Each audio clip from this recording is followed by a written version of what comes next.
పోలవరం గురించి వైసీపీ వారి అవినీతి మరి కరపత్రిక కథనాల గురించి కానీ చూస్తూ ఉంటే మనం చిన్నప్పుడు తరగతి గదుల్లో చెప్పినటువంటి కథ ఒకటి గుర్తుకొస్తూ ఉన్నటువంటి పరిస్థితి. ఏదైతే ఒక పేద బ్రాహ్మణుడు మేకపిల్లని తీసుకెళ్తూ ఉంటే మరి నలుగురు 4 చోట్ల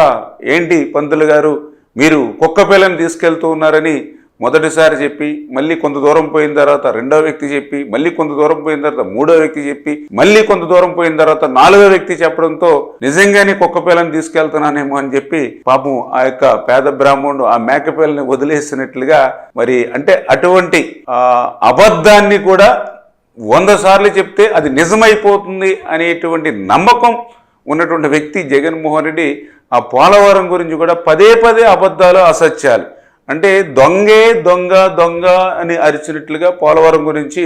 వీళ్ళు రోజు చేసేటువంటి అసత్యమైనటువంటి ప్రచారం. అందులో భాగంగానే పోలవరం ఎత్తు 41.15 మీటర్లకి మరి తగ్గించేస్తున్నారని ఈరోజు వీళ్ళు చెప్తూ ఉంటే చాలా ఆశ్చర్యం.